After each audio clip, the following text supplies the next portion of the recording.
Well, it's time for us to fix college football. It's easy. Coming up.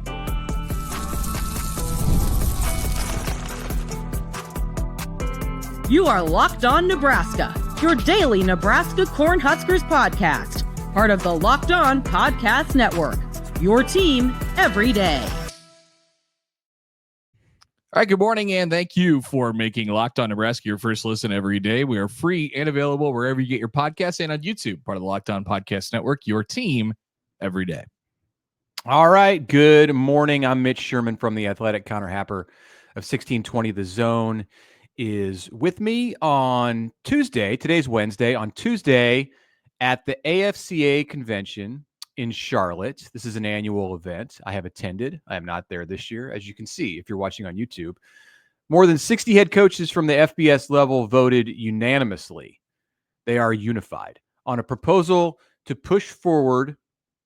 On a proposal that they will then forward to committees within the NCAA, the Football Oversight Committee. The proposal is to eliminate the spring transfer portal, which is currently in April, and turn the 20-day period that we have right now in December into a 10-day period for portal entries in January. The dates that were put forth are January 2nd, so right after the New Year's Day bowl games, and presumably the CFP semifinals, although right now they play the quarterfinals on that January 2nd date. So yeah, the quarterfinals as it is right now, a 10-day period there. So this is going to need support from the Football Oversight Committee.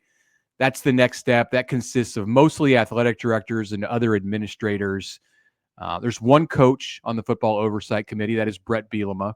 The proposal would then, proposal would then need to be passed by the Division I Council, which is largely made up of high-level administrators like faculty reps, some ADs, conference commissioners. There's a couple of student athletes on that, but that's the voting body. So the coaches want this in place for 2026. Maybe that's ambitious. A precedent does exist for these kinds of items that are recommended by coaches to basically be laughed at by administrators as they go through the next levels of bureaucracy. But, I think what they've made clear and what we already know is that something has to be done to change the college football calendar. And you could say that this is a start. You could, I don't know what it does ultimately. I feel like I've often gone on the rants on this show and my show and whatever show that I can get my hand. Yeah, we're just really reactionary. And so what was the topic this year? It was, well, the transfer portal is open during the bowl games and, or before the bowl games start or before the college football playoff. And that became, the guy who became the center focus of this entire thing is Bo Prabula, the backup quarterback from Penn State, who didn't end up playing in a playoff game because he felt he had to leave to get a spot locked down, before the playoff game started for Penn State. And that became this kind of war and people going back and forth on it. And so the coaches unanimously, and remember the proximity to this is less than 4 weeks after all of that happened. They all meet at a football coaches convention, the AFC convention, and they're like, yeah, well, we need to fix that. Okay.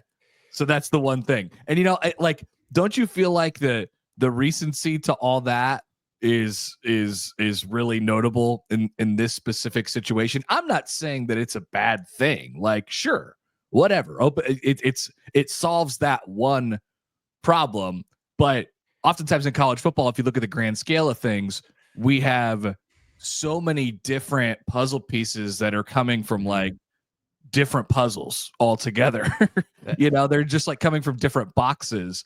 And that's what the college football calendar is turned into, just this whole mess of things, and we're on 400 different pages. The big issue that I have is, like you said, Connor, this just happened. We're just coming out of this December period where no one really enjoyed the way that the transfer portal worked and the 20 days that it was open, really more than 20 because it's 5 days after a bowl appearance for teams that play in bowl games. So the portal for the teams that were in the in the semifinals is just now closing. The quarterfinals, it was closing last week. And you get these coaches together and they get into a room, and this gives off the appearance, this news that came out on Wednesday of being disorganized. Right. Coaches had a convention. They went into a room. Well, they got fired up, and they came out in the hallway and they told a bunch of reporters, "We know how to fix this. We want 10 days in early January." Like, did you guys just come up with this afternoon in this little meeting? Have you actually thought about it? No, there's a reason why. And I think you're onto something there, Mitch. They don't have time to think about this stuff while the season's People going who should be doing this. Right. Exactly. And I guess we're kind of on that track because really coaches can't do anything on making rules. All they can do is they can throw their support behind something, and then it can go on to the next level of administration, and then the next level of administration beyond that is the one that would actually vote on something.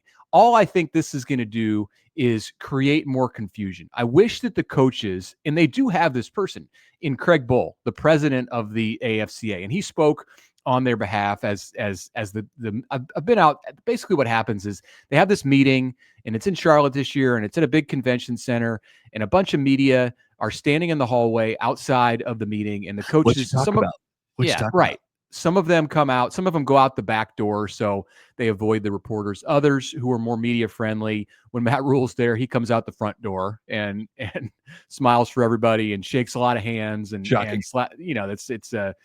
there's fist bumps and such. And they say what happened in the meeting. Oh, we are unified, and we have decided, we voted unanimously that there should be a 10-day window. Like, did you really think about this? Did you really think about what 10 days is going to do? Right now, we've got 30 days because there's 20 in December and January, plus the 5 days after bowl games, which we're not counting. And then there's 10 more days in the spring. So you want to get rid of the spring, and you want to cut the December one in half. Like, how's this going to go over with the players? How's this going to go over with administrators? How is this actually going to work? How do you have the portal only open for 10 days and have it at the beginning? Craig Bull could assemble like a think tank, and they could actually come up with something that is more than just what you can explain to a group of reporters in 30 seconds in a convention hall after a meeting. Like, actually come up with a real proposal with real change, because it's not just the transfer portal window that needs to be fixed. It's lots of stuff on the calendar. And like you said, it kind of all goes together. Yeah. And so we'll talk about this as we go on throughout this show today. But like, I think, we have these one things that happen at a time, and the one things that coaches or administrators or fans or whatever, or officials feel passionately about. And then we have the ability to kind of pass these things through, or, get them worked up the ladder so they go into effect. And I mean, we've moved the transfer portal date a bunch now, and, changing redshirt rules and stuff like that. Mm-hmm. But I don't know how long it's going to take, how many years of doing this in the offseason it's going to take for people to finally realize that we need to think more ambitiously, mm-hmm. that we need more of a, like top to bottom approach. Like, let's look at the calendar as we're going to do, and see, find out what our anchor points are, find out what we care about the most, and build a college football calendar, rebuild a college football calendar around that. Exactly. Like the long and short of it, and I think the main point that I'm trying to make is college football is a multi-billion-dollar industry. And the way to fix it is not to have 60 coaches get into a room on a Tuesday in January, come up with some quick idea, go out, announce it to the media, and expect that that's going to be the thing that instigates change, the right kind of change. Like, no, like, have a real plan, have something in depth, have something with, 10 different sticking points, anchor points, as you call them. And that leads us into the conversation that we're going to have when we come back from the break. There is a plan out there that was put forth by a colleague of mine, Scott Dochterman of The Athletic, and he published this on New Year's Eve.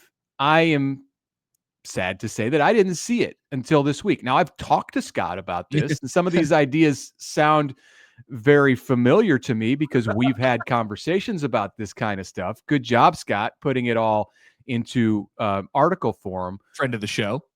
Right. Absolutely. Friend of the Locked On Nebraska podcast, Scott Dochterman. When we come back, we're going to go over what Scott had to say, and we're going to bang our head against the walls and ask the question, why does this one reporter have a better handle on all of this and a better way to present it than all of these coaches out there? Maybe it's because the coaches are busy doing other stuff. I don't know, but we'll talk about it after this.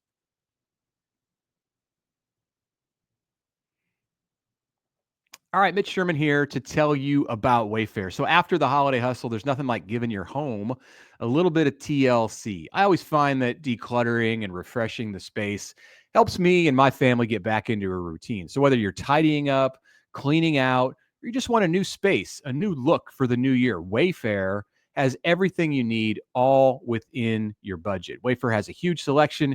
It makes it easy to find the fit for your style and your budget. We've used it inside of my house. The best part, delivery is hassle-free, even for larger items. Wayfair's site is easy to navigate. Even I can find everything in a short time. And this is not my area of expertise. Shopping for home decor, honestly, is something that I leave to other members of my family for the most part. But Wayfair, it allows even me to get it done.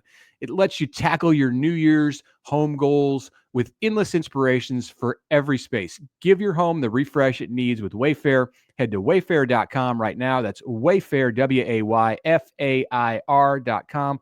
Wayfair, every style for every home.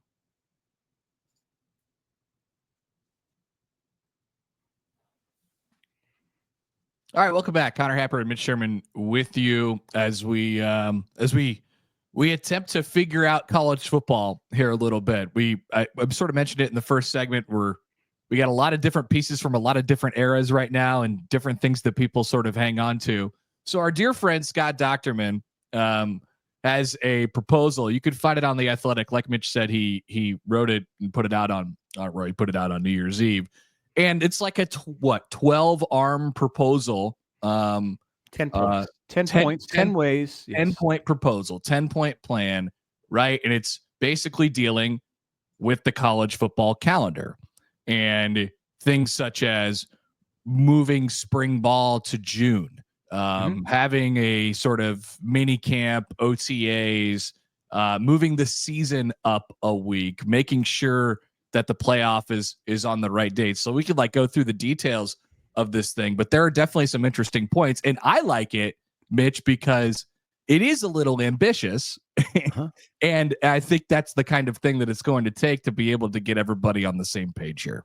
I like it because it's a real plan. Because I won't get back into we harped on it enough at the beginning of the show, but it isn't just one isolated idea. Moving the portal to January is part of this plan, and that's great. But it's got to fit into the larger picture, and it boggles my mind that the coaches don't seem to understand that they think that there's one way to fix what is a huge problem.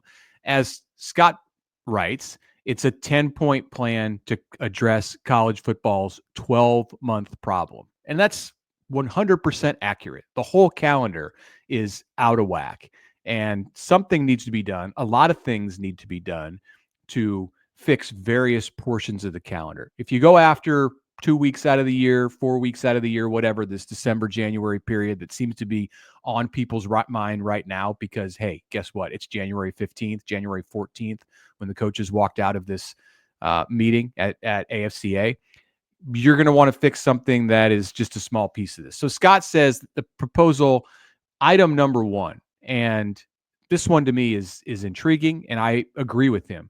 Move spring football to June. So basically do away with what we know as spring football now. Shift it from March and April. Some schools even do spring football in February. Put it in June. The biggest thing, there's two things I think that this accomplishes. One, those transfers who come in, you're not rushing to get them into school at the start of January, which the coaches in this new proposal that they have that ends on where the portal time to go in is the 2nd to the 12th. They seem to want to preserve spring football. They seem to want to still allow players to make their transfers and get to their new schools. Because they're fitting it into the current calendar. Yeah. Forget the current calendar. Yeah, exactly. Do away with the college football is moving toward an NFL model in just about every way. Like, you don't need to have spring football. Have OTAs in the spring with the roster that you currently have, and then in June, do your bigger kind of pre-training camp, your big OTA, where you can then get your transfers and your recruits and everybody who's a part of your program for the upcoming year on one field. Yeah, I got no problem with the spring football to June thing. I mean, I don't think most fans at most places care about spring football and when it takes place anyway. Coaches do. I think there would be what would happen here with each one of these proposals. And this is why college football, I think part of the reason is in the place that it's in right now is because the hesitancy when you have to pass it through all these channels, there's always going to be one party that has a difficulty with it. Right. So is it the school side? Oh, we can't get the guys, we can't get them into school at the proper dates, and it becomes a hassle with that piece of it. Do we have to work with the academic people? I think what the coaches would probably say to this one is they would be concerned about injuries. They would probably talk about injuries and say, well, if we get a guy banged up in June, it's a lot harder to get him back for, if we're talking about moving the season up a week, it's a lot harder to get him back in late August. Where if we play, they're still working out. They're working out in June no matter what. It's a moot point. Like it really is, because it's like we would adjust to these things, but I'm just saying what I know would happen. And that's absolutely don't eliminate full contact from spring. Like, it's not needed. You don't need to be out there with the size and the athleticism that these players have right now, especially if in your new world of college football where teams can play 16 games. You don't need to be having full contact practices in March and April. Have an OTA NFL style where the guys are out there in shells and let them do all of the football things without actually tackling each other. I mean, is that going to have some kind of a repercussion in the fall where, your fundamentals are suffering? I don't know. There's ways that can be addressed. Coach them better, I suppose. But you still are going to run the risk of like soft tissue stuff happening in June. You could have ACLs that happen in non-contact drills. That can just as easily happen in a summer conditioning workout. 100%. So, yeah, 100%. And so here's the thing. Like the bigger picture, and I want to go through the various arms to this still as well, because there's a lot that we haven't covered. But like I'm always connected back to the point, and I know people have been saying this for a long time, but it's hard to see it any other way.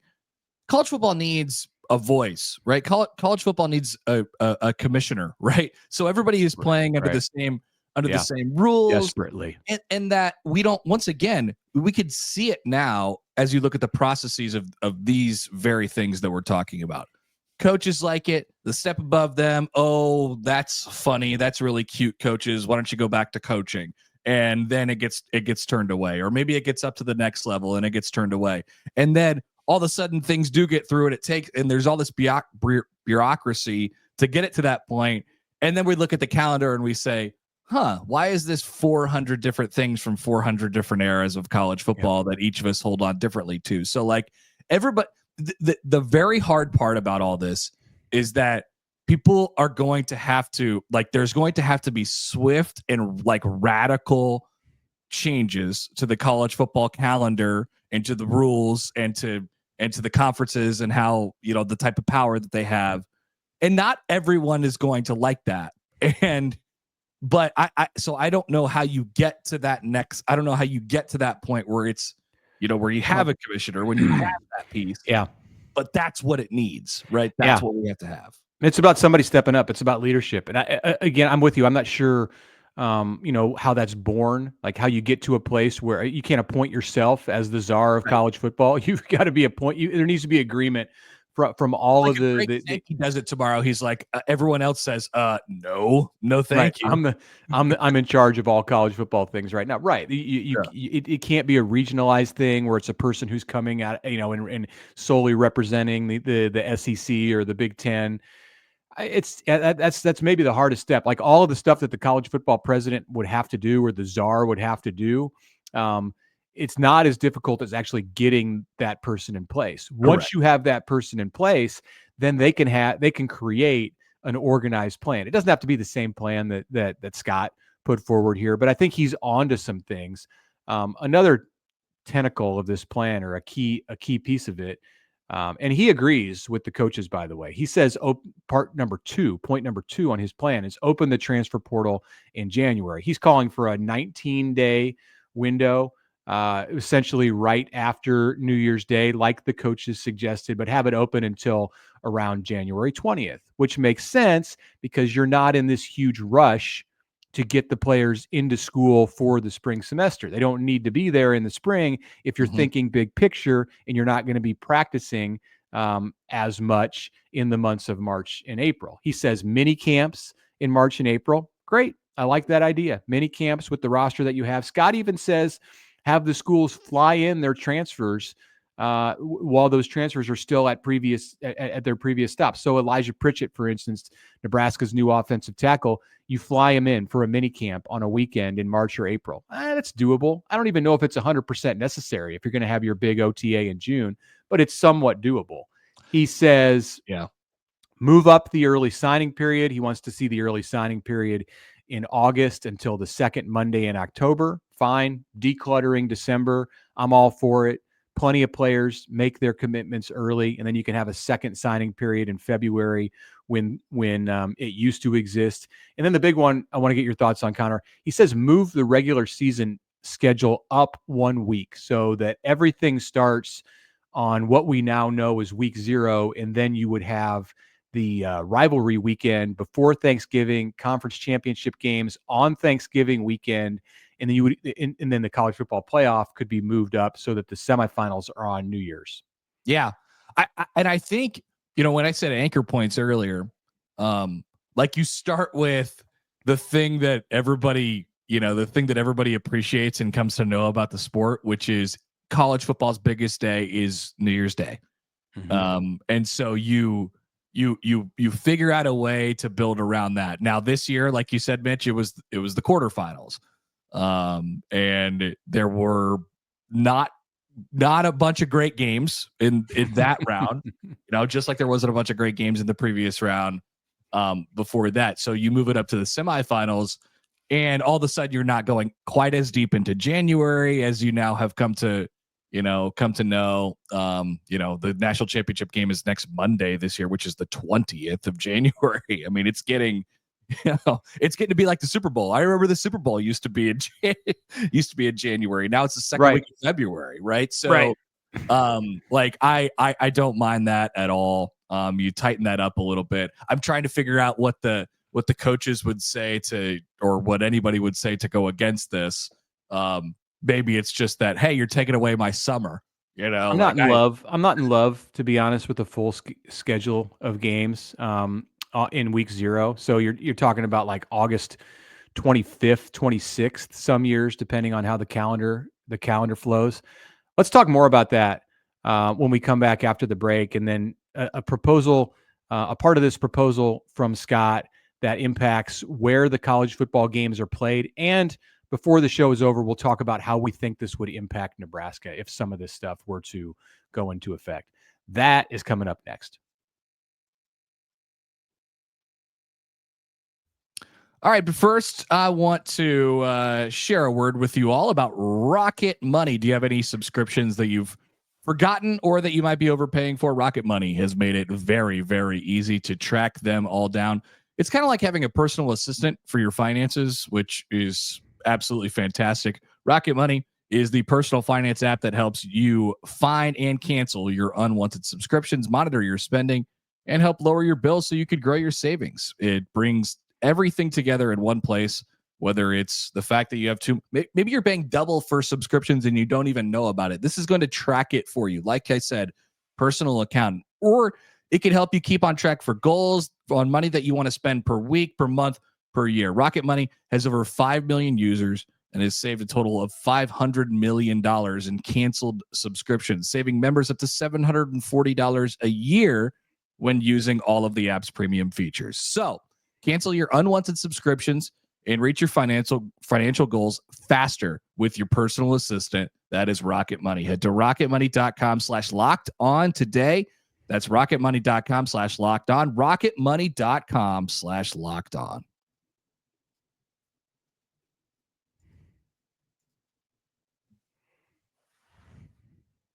Okay, final segment on this Wednesday episode of the Locked On Nebraska podcast. I'm Mitch Sherman from The Athletic. Connor Happer of 1620 The Zone is with me. Get us your mailbag questions. It is January, but we still want your mailbag questions. We're going to do a mailbag show on Friday. Maybe a little nudging. I've been somewhat fascinated this week, Connor, in hearing about bets that are occurring out there. I was amused in reading social media the other night about some payoffs of fantasy football bets. Saw the guy who spent 11 hours at Waffle House somewhere, presumably in the South, and ate 13 waffles along with some bacon and 5 trips to the bathroom. That to me was a very appropriate kind of fantasy football bet. I'll share my experiences with attempting within my fantasy football league to make a payoff bet, and it's never been successful. So if you got something there, share that with us, and we'll get to that in the mailbag. Also some other odd bets that are out there related to the college football playoff championship game that we may or may not share in that Friday episode of the pod. We're going to finish up today talking about how to fix the college football calendar. So getting back to Scott Dochterman's proposal that published on The Athletic on New Year's Eve, we'll put a link to that article in the show notes today, so you can check that out. Really interesting to go through what Scott had to say. He wants to see 2 rounds of the CFP on campus, because I think we can all agree that the teams receiving buys this year got shorted somewhat, and their CFP experience did not go well, in part as a result. So if you were seeded 5 through 8, to refresh your memory, you got a home game. Those teams all won at home. Then they went to neutral sites and all beat the teams that were seeded higher than them and received buys in the first round. So let's even this out a bit, so says Scott, and expand the playoff to 14 teams, 16 teams, and have 2 rounds of college football playoff action on campus. This is also a bonus for the fans who don't have to travel for the quarterfinals. Yeah, like who says no to that? I mean, we could play the results on it and the fact that the home teams, all won and it gave those 5 through 8s an advantage and all that stuff. But we've talked about that before on this podcast. Like it'll kind of go up and down, and it'll change on a year-to-year basis. It won't always end up like it ended up this year. So rather than playing the results, I'd just like to say I like it when college games are on campus. I think it's cool, and I think the colleges, I think the college football programs also think that, and I think the viewers watching on television are like, "Wow, this is awesome! It's got stakes." You get the distinct advantage in December of the changing of the weather around the country, right? Okay, if the SEC teams don't like going up north in the week or the days after Christmas or the days before Christmas, get a home game. Like that's what you could tell them. So I don't think anybody says no to that. Like I love that idea, and I think it's really good for the soul of college football. Right. I went to a CFP game on campus this year. It was one of the coolest events associated with college football, including national championship games at bowl sites that I've ever been around. The more of that we can do with high stakes, the better. And to be clear, fans and teams are still going to have to travel. Like just because it's on a campus, you could end up in a situation where you had to travel 4 times if you were lower seeded and kept winning. And those teams that got home games this year in the first round, they win. They're going to be going on the road, even though it's not to a bowl site. They're going on the road to another school's campus. But that's somebody's getting a home game in each one of those first 2 rounds. To me, that makes a lot of sense. So I'm with Dochterman on that one. He also would like to see, I don't know where I stand on this. Actually, I do know where I stand on it, and I don't agree with him. He would like to see the teams that lose in the first round get thrown into the bowl mix and play in a New Year's Day bowl festival that includes what we currently look at or used to look at as the New Year's Six bowls. So if you're Nebraska and you achieve something which probably isn't all that far from being out of reach, like you get a 12 through 16 seed, a 13 through 16 seed, and you lose your first round playoff game in early December, your season's not over. You get to go play in like the Peach Bowl or something like that. How do you feel about that? If you're the Huskers and you lose in the first round of the CFP, then you get to turn around and play in like this meaningless. I won't use the word meaningless in a New Year's event. Like part of the allure of the bowl game that isn't the college football playoff is that you haven't seen the team. You know, if you're watching as a fan, you haven't seen these teams play in a month, and you're like, oh, what's different about this and its fan base, and maybe you get a team, you know, in the position that Nebraska was in this year, where, you know, like they haven't been to a bowl game in a long time, and they really like that, you know, or so, like it's taking a spot away from that type of team and just putting in a team which is likely a big brand that has made the college football playoff that is just bouncing back. Like I don't see the point in it, you know. Like I've never liked consolation games anyway. So it's a consolation game. And as our bowls, like the Pinstripe Bowl, but at least it's your only postseason appearance. If you lose in the CFP, things are over. Like tears are flowing in the locker room. I don't know that you want to go back out to practice the next week. Like you spend all year with this goal focused on, we want to make the 16-team college football playoff, and you make it and you lose, and then you get another game. Look, Scott is trying to hold on to what he knows as a favorite thing of his in the bowl season. Like if you follow along, like he's been a part at times in the Athletic of doing the bowl projections. So like we get sentimental about bowl games. We want to see bowl games, but like the reality is like the bowls are not what they once were. So I don't know that we can like continue to pump life into bowl games, unnaturally pump life into them if we have a playoff that continues to expand. Bowl games are just going to be kind of a natural casualty of that. And certainly the solution wouldn't be, you know, like I actually like the direction that we're headed with the non-playoff bowl games at the moment, which is they are the wacko bowls. Like we're gonna put a Pop-Tart in a toaster and toast that thing alive, and people are gonna care about it. We're gonna dump mayo all over PJ Fleck. Like, you know, there's an area there that kind of works, in my opinion. We don't need to shove a big brand that's already lost a game in the Peach Bowl.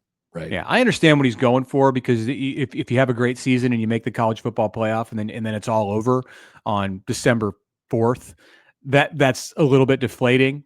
But you know what? Go and work toward next year. Get ready for the transfer portal to open. You want to talk about opt-outs? You've never seen opt-outs until you've seen a team play a consolation game. Yeah.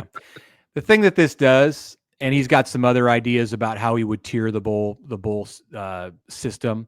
The thing that this does, and that he's done with this, is he's just created a conversation, and he's created an actual plan that isn't just, hey, let's do this because we thought of this in a meeting in January. I love that idea. To go back to what we were talking about at the beginning of the show, I think what college football needs, and it probably starts with having some leadership in the sport that's beyond what it is today, is an actual plan on how to fix the calendar. That's my big number one thing to come out of this episode with. Thank you, Scott. We admire it greatly. We really do. We appreciate it, and so I appreciate the conversation.